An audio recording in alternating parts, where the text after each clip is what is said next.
네, 안녕하십니까? 네, 반갑습니다.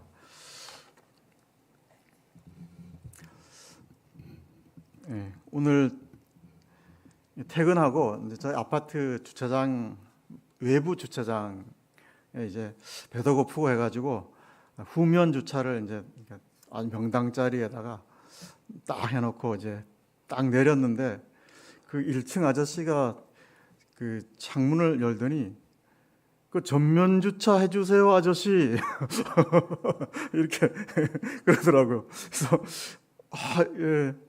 그래서 그 앞에 그 팻말 안 보여요? 그 전면 주차 팻말 그래가지고 아니 말은 다 맞는데 이 한마디 할까 아니면 그냥 무시하고 들어갈까 뭐 이렇게 갈등하다가 네 그리고 이제 전면 주차를 이제 다른 쪽에다가 이렇게 했습니다. 근데 저희 아파트만 그런지 몰라도 언제부턴가 다 후면 주차를 하시더라고요. 그래서 제가 먼저 시작한 건 아니고 100%다 후면 주차를 해요. 그래서 저는 이상하다. 이게 과학적으로 어떤 이 실험을 해서 뭐 후면 주차 하나, 전면 주차 하나, 뭐 별로 1층에 피해가 없다고 결론 났나? 좀 그렇게 생각했어요. 한 1년 전부터 저희 아파트는 다 후면 주차예요. 지금도 내려오면서 보니까 제 차만 전면 주차해놨어요. 다른 차 다 후면 주차하는데 그런 실험 없죠. 그래서 다 얘기는 맞는데 이렇게 또 지적을 하니까 이게 참 본성적으로 이게 참 거부감이 들더라고요. 그래서 참 옛 사람이 잘 안 없어지는구나 그런 생각을 했는데요. 아까 사회자도 말씀하셨듯이 64년 만에 10월 중 한파가 찾아왔습니다. 그래서 저도 생애 최초로 10월 달에 내복을 입었습니다. 빨리 평년 기온을 되찾았으면 좋겠습니다. 오늘 말씀 제목은 믿는 자, 슬픈 자 이렇게 정했습니다. 본문 말씀은 누가복음 7장 1절부터 15절까지 말씀입니다. 제 성경으로는 신약 100페이지에 나와 있는데요. 누가복음 7장 1절에서 15절 말씀인데요. 5절부터 15절까지 한 절씩 교독해 보시겠습니다.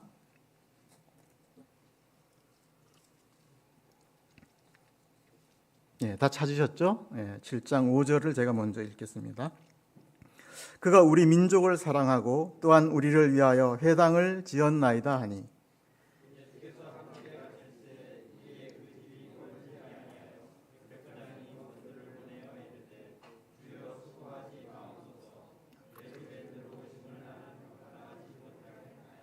그러므로 내가 주께 나아가기도 감당하지 못할 줄을 알았나이다. 말씀만 하사 내 하인을 낫게 하소서.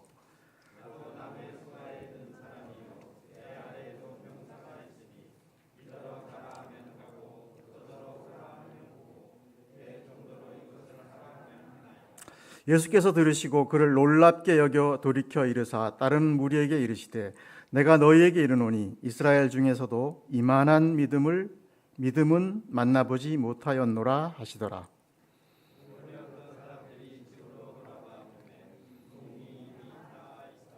그 후에 예수께서 나인이란 성으로 가실새 제자와 많은 무리가 동행하더니 15절까지입니다.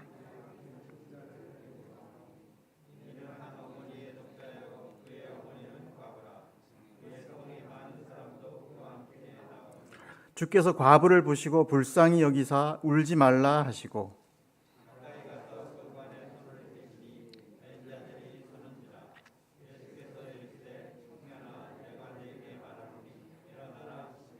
죽었던 자가 일어나 앉고 말도 하거늘 예수께서 그를 어머니에게 주시니라. 태국 공항에서 실제 있었던 일입니다. 선교사 한 분이 비행기를 탑승하다가 갑자기 그 스튜디오스한테 이렇게 복음을 전하고 싶은 마음이 생겼답니다.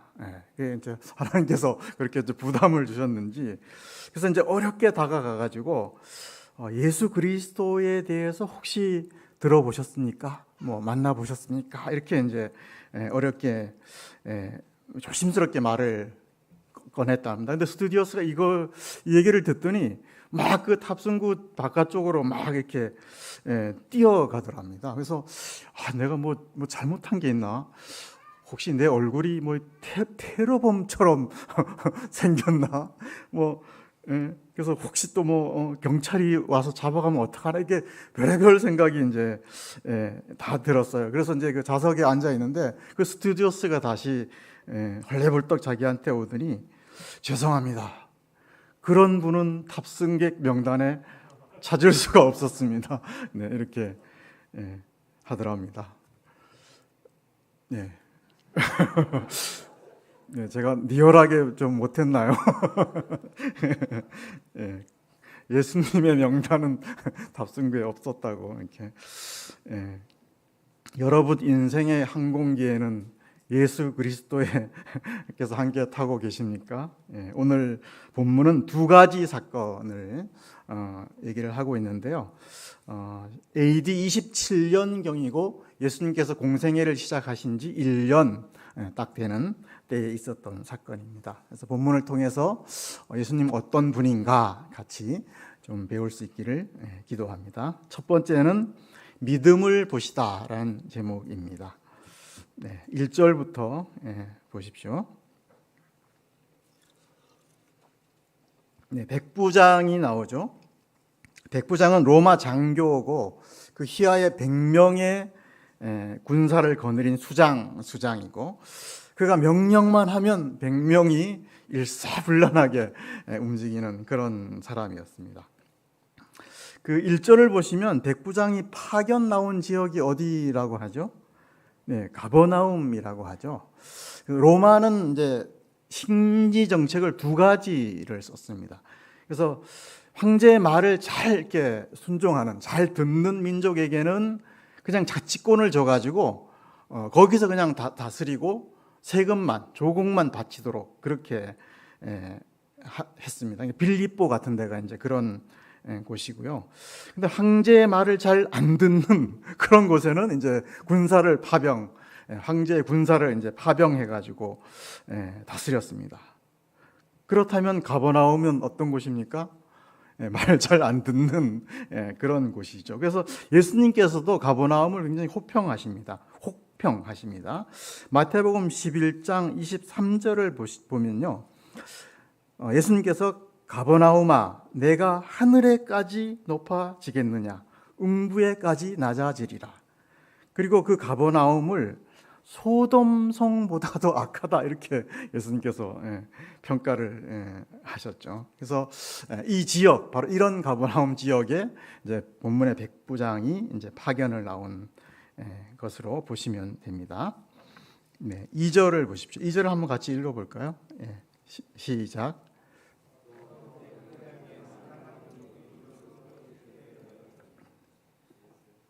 감사합니다. 종이 병들어 죽게 됐죠. 로마 시대에는 이제 통상 세 가지의 농기구가 있었다고 합니다. 첫째는 소리 나는 농기구, 두 번째는 소리 안 나는 농기구, 그리고 세 번째는 말하는 농기구, 이렇게 세 가지 농기구가 있었답니다. 소리 안 나는 농기구는 소리 나는 농기구는 소나 말, 양, 돼지, 이게 이제 소리 나는 농기구. 소리 안 나는 농기구는 곡괭이, 삽, 이런 게 이제 소리 안 나는 농기구고요. 그리고 세 번째 말하는 농기구가 바로 이 노예, 이 본문에 나오는 종이었다고 합니다. 그러니까 당시 종은 그야말로 그냥 농기구 취급하는 그런 시대였죠. 그래서 쓰다가 고장나면 버리면 되는 사람을, 그런 시대였습니다. 그런 농기구를 백부장은 어떻게 했다고 그럽니까? 종을 사랑했다, 이렇게 얘기를 하고 있죠. 그리고 말로만 사랑하지 않고 그 종의 병을 고치기 위해서 장로들도 이렇게 보내서 예수님께 청하는 그런 참 보기 드문 백부장이 나오고 있습니다. 그래서 참 놀라운 이 백부장의 사랑을 볼 수가 있는데요. 그뿐 아니라 5절을 보면은 이 백부장은 유대 민족도 사랑했다 이렇게 나오고 있죠. 그래서 뭐까지 지어줬죠? 회당까지 이렇게 지어줬습니다. 그러니까 당시는 이제 회당 중심의 사회잖아요. 그러니까 그 유대인들의 그 내면을 아주 깊이 이제 이해했다고 볼 수가 있죠. 회당 짓는데 돈도 꽤 많이 들 거 아니에요. 그러니까 거의 자기의 사비를 털어서 이렇게 회당까지 지어주는 그런 사람이었습니다. 백부장은 이제 가버나움에 그냥 파견 나온 거잖아요. 그러니까 임기 동안만 정말 무탈하게 있다가 가면 그만이잖아요. 근데 이렇게 또 점령한 그 지역이고, 그래서 그냥 뭐 잘 있다 가면 그만인데 이렇게 정말 그 민족들을 굉장히 사랑하고 또 그 사랑을 실천에 옮겨서 회당까지 이렇게 지어주는 그런 사람이었죠. 우리도 이제 일제 38년 겪었잖아요. 일본 순사하면 되게 무섭잖아요. 그래서 저도 클 때 막 울면 엄마가 일본 순사가 잡아간다 이러면 울음도 막 이렇게 다 그치고 그런 거를 볼 수가 있죠. 그러니까 참 이래야 되는데 백부장은 달랐다라는 거를 말씀을 드릴 수 있고, 그래서 그런 사랑에 이제 유대 그 장로들도 좀 감동을 받아서 이제 발벗고 이 백부장을 도와주려고 이렇게 하는 것을 볼 수가 있습니다. 유대 장로들이 이렇게 발벗고 나설 위인들이 아니죠. 왜냐하면 이 사람들은 이방인을 개 돼지 취급 했고요. 이방인의 마당에 발도 안 들여놓는 부정탄다고 그런 사람들이었는데, 이방인인 백부장을, 그것도 자기를 지배하는 그 백부장을 아주 이렇게 발벗고 도와주는 그런, 그래서 백부장이 참 이 유대인들의 마음도 이렇게 참 얻었던 아주 이런 훌륭한 그런 사람인 것으로 볼 수 있습니다.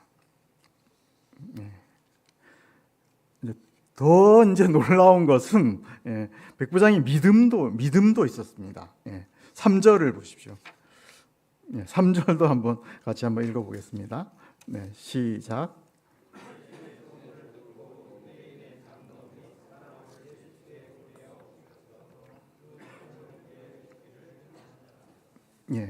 감사합니다. 이제 예수님을 청하는데 이제 유대 장로들을 예수님께 보내서 예수님을 처음에는 오시라고 이제 했죠. 그러니까 백부장은 명령할 권한이 얼마든지 있었죠.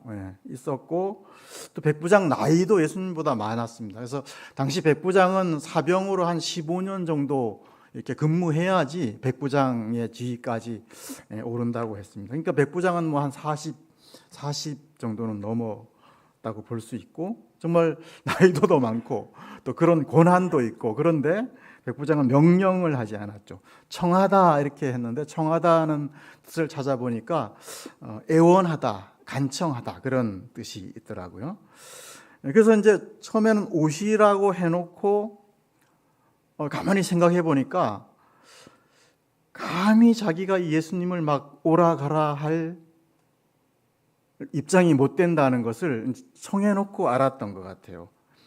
그래서 도중에 어떻게 합니까? 급히 거절 사절단을 꾸리죠. 근데 그 거절 사절단이 누구를 꾸립니까? 6절을 한번 보십시오. 6절에 보면 벗들이라고 나오죠. 벗들. 그러니까 자기와 같은 레벨의 사람을 이제 이렇게 거절 사절단으로 보내는 걸 이제 볼 수 있죠. 그러니까 하인도 아니고 부하도 아니고 같은 레벨의 그 친구들을 또 예수님께 거절 사절단으로 또 보내는 걸 볼 수 있고요. 그리고 7절도 한번 보십시오. 7절을 보면은 아예 오지 말고 말씀만 하셔서 종을 고쳐주시도록 이렇게 이제 부탁을 하는 것을 볼 수 있습니다. 그러니까 예수님은 말씀 한마디만 하시면 정말 죽어가는, 거의 죽은 종을 살릴 수 있다. 원격으로 예수님은 고쳐주실 수 있다. 이런 이제 좀 독특한, 그 당시까지는 예수님이 다 이렇게 손을 얹어줘서 고쳤는데 이렇게 말씀만 하도록 그렇게 부탁을 하고 있고, 그 다음에 6, 7절을 계속 보시면은 예수님에 대한 이 백부장의 시각이 나오는데요. 뭐라고 합니까? 주여 수고하지 마옵소서, 이렇게 6절에는 나오고, 7절은 내가 주께 나아가기도 감당치 못할 줄을 알았나이다. 예수님을 뭐라고 칭하고 있습니까? 주님으로 칭하고 있죠. 영어로는 더 로드 이렇게 하고요. 원어로는 호 퀴리오스 이렇게 발음하는데 생명의 주인, 이런 뜻이 있다고 합니다. 그러니까 예수님을 죽음을 다스리는 권세자로 이렇게 본 거고요. 또 생명의 주님은 예수님을 하나님과 동등한 분으로 이렇게 믿었다, 그런 뜻이 있습니다. 그러니까 이제 백부장은 말씀에 대한 권능을 이제 믿은 건데, 그 말씀에 대한 권능을 믿게 된 계기가 8절에 나오죠. 8절을 한번 같이 또 읽겠습니다. 시작.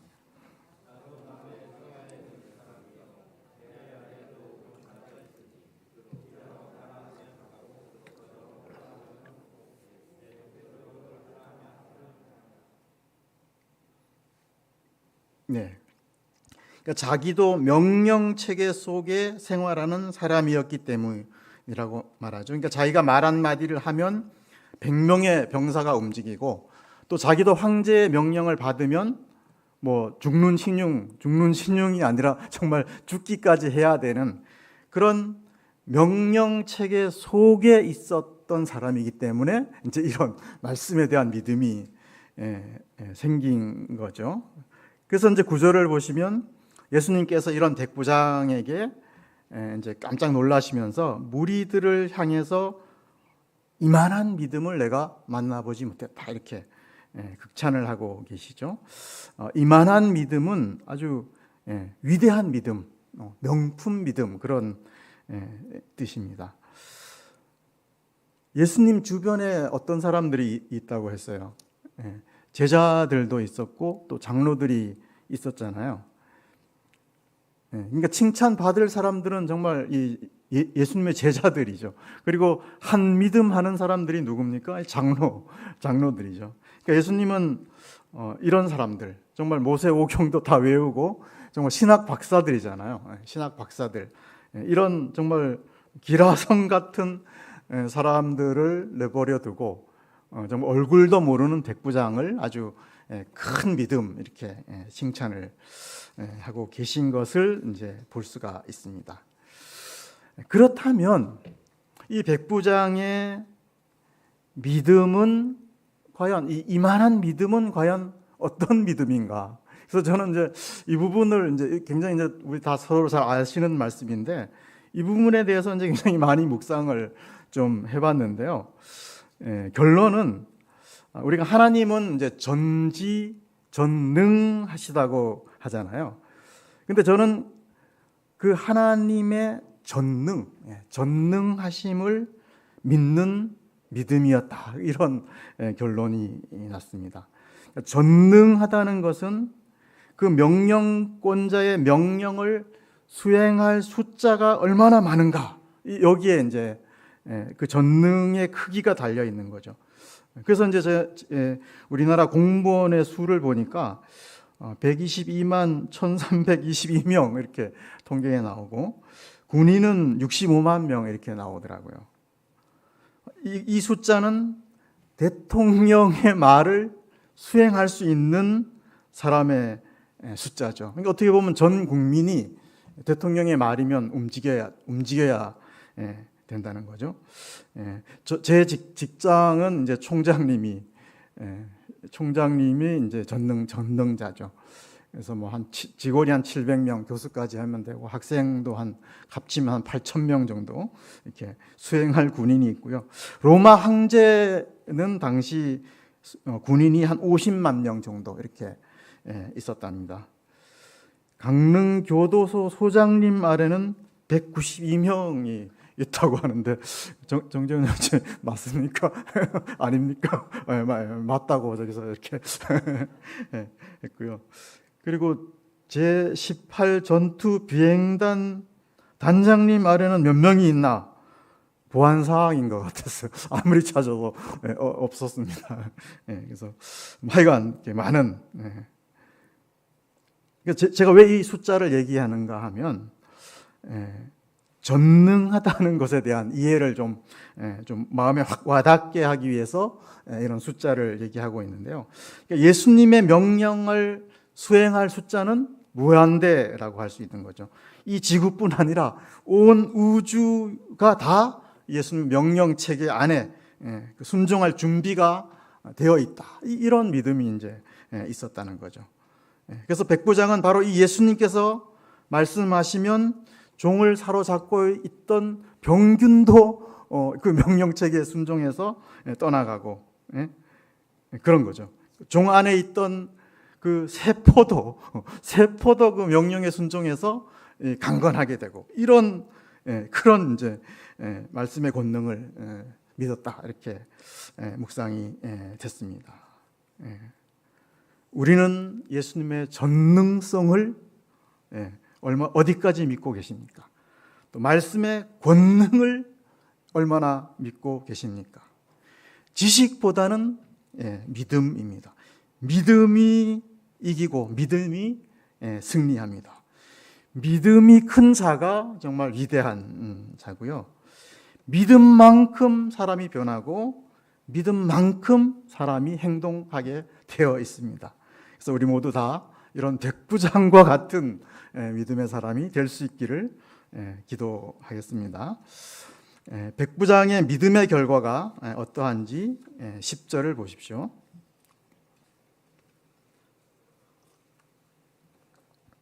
제가 읽겠습니다. 보내었던 사람들이 집으로 돌아가 보매 종이 이미 나았더라. 그래서 본문의 문장에서 주목할 단어는 이미입니다. 이미 나았다는 것은 예수님이 명령하는 그 순간에 나았다는 거죠. 그러니까 예수님의 전능성은 바로 이 즉각성에 있습니다. 사람의 명령은 뜸을 들여야 하잖아요. 절차와 과정이 반드시 필요한데요. 예수님의 명령은 즉각적이고 동시적이고 현시적입니다. 창세기에도 보면 빛이 있으라 이렇게 말씀하셨는데 그 즉시 빛이 뜸들이지 않고 빛이 생겼다는 것을 볼 수가 있습니다. 죽은 나사로의 여동생도 예수님의 이 즉각성, 이 동시성, 현시성을 못 믿은 거죠. 현장에서 예수님을 살릴 수 있다는 믿음이 없었다는 거죠. 그렇습니다. 본문에 이제 백부장이 이런 믿음을 갖게 된 결정적인 역할을 한 게 3절에 있습니다. 3절에 보면 뭐라고 나옵니까? 예수님의 소문을 듣고 이런 믿음이 이제 생긴 것이죠. 그래서 믿음은 들음에서 시작했다 하는 것을 볼 수가 있습니다. 아마 소문을 뭐 한두 번이 아니라 여러 번 이렇게 들었을 것입니다. 그래서 듣는 거의 중요성 지금 강조하고 싶습니다.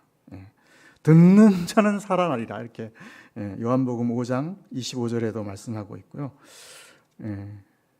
우리 아이들 교회에 그래서 풀어놓는 게 좋습니다. 오늘 희성이 왔나요? 희성이 많이 안 왔나요? 걸어 다니는데 풀어놓으면 말씀을 안 듣는 것 같아도 다 듣습니다.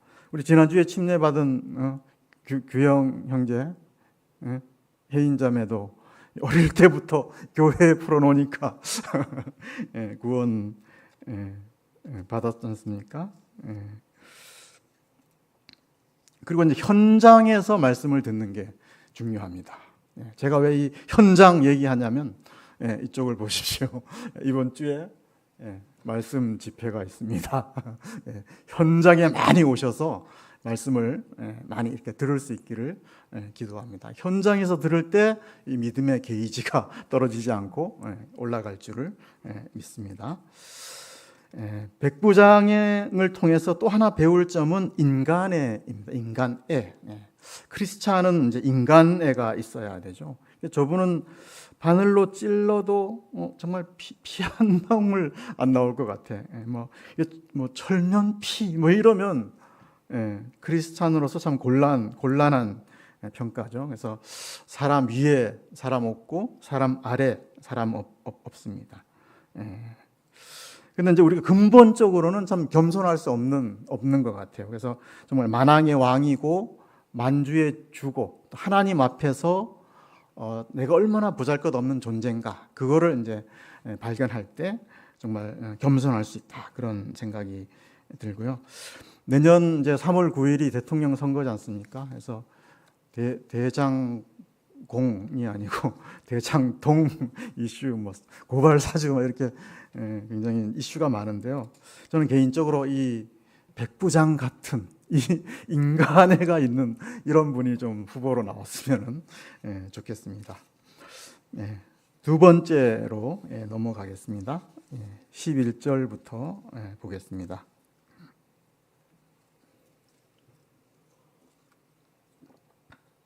나인성이 나오죠. 나인이라는 뜻은 기쁜, 이런 뜻이 있습니다.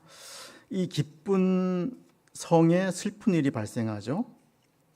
그 유대 사회에서는 돌봐야 할 계층, 세 개의 계층이 있죠.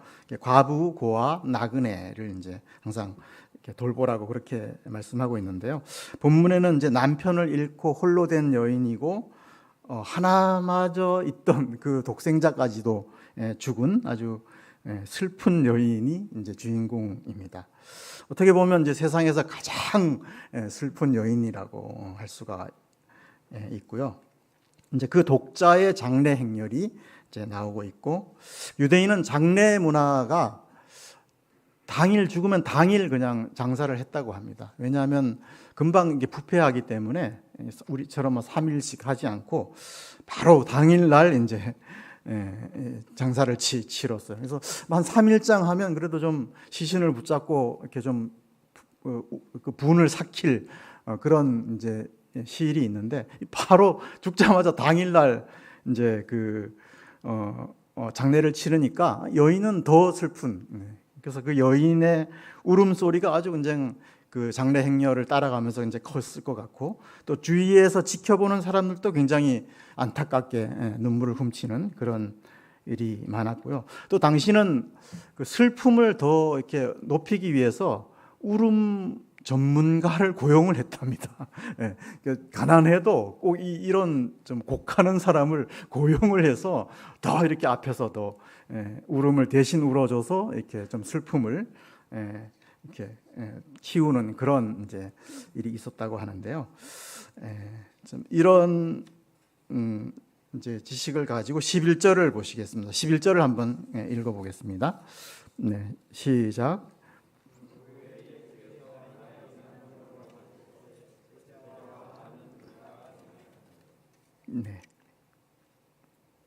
예수님께서 나인성으로 의도적으로 가셨다, 이렇게 나오고 있습니다. 가버나움에서 나인까지는 40km 정도 되니까요. 성인 남자가 빨리 걸어서 한 하루 정도는 걸어가야 하는 그런 거리죠. 이런 거리임에도 불구하고 예수님은 여인을 이제 만나러 이제 의도적으로 가신 겁니다. 그냥 스쳐 지나가다가 만난 게 아니라 예수님이 가셨고요. 또 13절을 보면 예수님께서 어떻게 여인을 보고 어떻게 하셨다고 나오죠? 불쌍히 여기사, 이렇게 나옵니다. 그래서 불쌍히 여기다의 원어의 뜻은 창자가 뒤틀린다, 이런 뜻이 있더라고요. 창자가 끊어지는 고통을 불쌍히 여기다, 이렇게 표현을 했습니다. 우리 단장의 미아리 곡에 이런 곡 아시죠? 그 단장이 정말 이 장이 끊어질 것 같은 그런 고통을 말한다고 하는데요. 예수님은 여인의 슬픔에 아주 깊이 공감하셨다는 것을 볼 수가 있고, 예수님도 이런 깊은 인간애가 있다는 것을 본문을 통해서 알 수 있습니다. 그래서 우리도 뭐 슬퍼하는 사람들 보면 동정심이 생기잖아요. 그리고 하나님께서도 이스라엘 백성이 애굽에서 고통 당했을 때 출애굽기 2장 23절에는 그 고통, 그 부르짖는 소리가 하나님께 상달됐다. 그래서 이제 모세를 보내기로 하셨다. 이렇게 나오고 있습니다. 그래서 우리 본문을 통해서 배울 수 있는 것은 나는 주님 앞에서 얼마나 슬픈 자인가 생각해 볼 필요가 있습니다. 난 별로 안 슬퍼. 그냥저냥 이렇게 살아가. 이러면 좀 곤란한 거죠. 그래서 마태복음 5장에는 뭐라고 나옵니까? 가난한 자에게 복이 있다 이렇게 하고 있고요. 애통하는 자가 복이 있다 이렇게 말씀하고 있고, 시편에는 뭐라고 합니까? 마음이 상한 자, 통회하는 자, 상한 심령을 하나님이 멸시치 않는다 이렇게 나오고 있습니다. 우리가 하나님 앞에서는 너무 이렇게 뻔뻔하면 안 되겠습니다. 목을 곧게 세우면 안 되고요. 하나님 앞에서는 하여간 최대한 불쌍하게 보여야겠습니다. 그러니까 하나님이 정말 도와주고 싶은 자, 그런 자가 될 수 있기를 기도합니다. 그러니까 긍휼을 입을 만한 자가 돼야 되겠죠. 그러려면 이제 그만큼 겸손해야 된다는 생각이 들었습니다. 13절을 보십시오. 예수님께서 울지 말라고 하시죠. 어떻게 보면 굉장히 예수님 유머가 있었습니다. 장례식 가서 같이 울어줘야 그 예의잖아요. 근데 예수님은 울지 말라. 이 문법을 보니까 현재 명령법이라고 합니다. 그러니까 울지 말라가 부탁조가 아니고 명령조로 울지 말라고 이렇게 예수님이 말씀을 하고 있습니다. 그런데 이 울지 말라는 말씀을 가만히 묵상해 보면 이런 말씀을 하실 분은 예수님밖에 없는 거죠. 우리가 가서 정말 울지 말라 이러면 쫓겨나죠. 그러니까 예수님은 죽음을 잠으로 보시기 때문에 그렇죠. 깨워주시면 그만이니까 울지 말라고 할 자격이 예수님은 충분히 있는 분이다. 그런 말씀을 드릴 수 있고요. 14절을 보면 예수님께서 이제 깨우시죠. 가까이 가셔서 그 관에 이제 손을 대십니다. 관은 우리처럼 지금 막 이렇게 완전히 덮은 게 아니고요. 당시는 그 두 사람이 이렇게 들 것 같은 데다가 그냥 시신을 싸서 그냥 눕혔습니다. 시신이 그냥 이렇게 누워 있는 겁니다. 그래서 민수기 11장, 19장, 11절을 보면은 율법에는 뭐라고 나오죠? 시체를 만진 자는 부정하게 된다. 이런 말씀이 있죠. 그러니까 예수님은 이런 율법, 그러니까 자기가 부정하게 됨에도 불구하고 개의치 않고 이 시신을 가서 이렇게 터치하시는 것을 볼 수가 있습니다. 예수님은 율법을 초월해서 시신을 이렇게 만지시는 것을 볼 수가 있죠. 예수님은 죄가 없으신 분이십니다. 그러니까 죄가 없으신 분이 죄인을 터치하면 그 죄가 예수님께로 전가되는 것이죠. 이게 이제 십자가의 원리고 복음의 원리이죠. 예수님은 우리의 죄를 뒤집어 쓰시고 이제 십자가에 죽으셨다는 것을 우리가 볼 수가 있습니다. 그래서 우리 TV에 보면 뭐 그런 장면 가끔 나오잖아요. 막 이렇게 굉장히 아픈 사람이 있는데 어떤 사람이 막 이렇게 손을 딱 대면 그 나쁜 기운이 그 사람한테 막 쫙 와가지고 그 사람이 이렇게 살아나는 그런 상상이 좀 됐는데요. 예수님도 이제 그런 분이시죠. 우리의 죄를 다 이렇게 빨아서 새 사람으로 만드시는 그런 능력이 있다고 볼 수 있습니다. 그리고 예수님은 이 청년을 터치하시면서 이제 청년아 내가 내게 말하노니 일어나라 이렇게 말씀을 합니다. 그러니까 죽음이라는 것도 예수님의 이 명령 체계 안에 있다는 거죠. 그러니까 죽음이 예수님의 명령에 순종하고 이제 청년은 살아나는 그런 사건을 볼 수가 있습니다.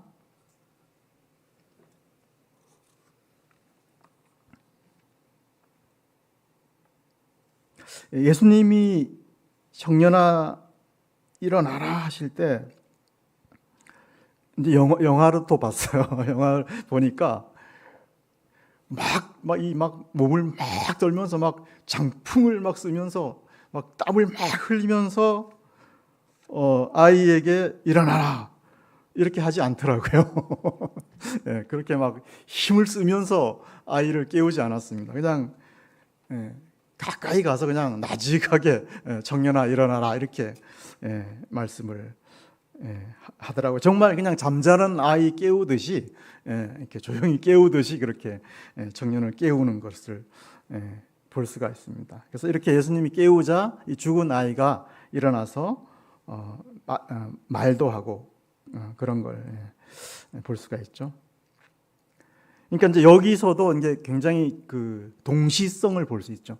예수님이 명령하면 즉시 살아나는 거예요. 그러니까 아이가 몸을 막 뒤틀다가 뒹굴다가 이러다가 일어나지 않고 명령하시면 즉각 즉시 그 자리에서 이렇게 순종해서 일어나는 그 전능한 그 모습을 이 아이를 통해서도 우리가 볼 수가 있습니다. 그리고 이제 끝으로 예수님은 청년에게 뭐라고 청년을 어떻게 15절을 같이 한번 읽어볼까요? 15절 읽겠습니다. 네, 시작.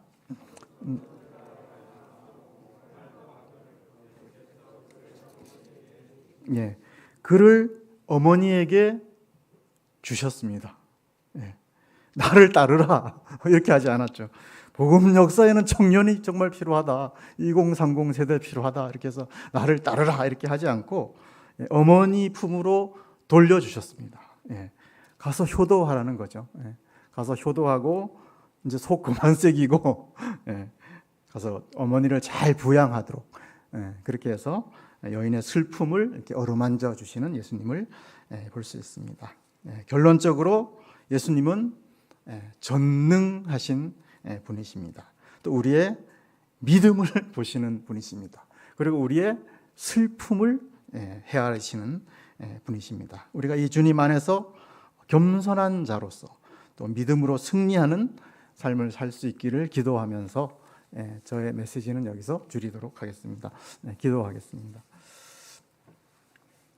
아버지 하나님, 백부장의 믿음을 통해서 교훈하여 주셔서 감사를 드립니다. 저희의 죄를 사해 주시고 또 영원한 생명을 주심을 다시 한번 감사를 드립니다. 말씀을 믿는 믿음으로 사는 자가 되게 인도하여 주시옵소서. 또 하나님의 긍휼을 덧입을 수 있는 겸손한 마음을 주시기를 원하오며 이 모든 말씀 예수 그리스도의 이름으로 기도하였습니다. 아멘. 감사합니다.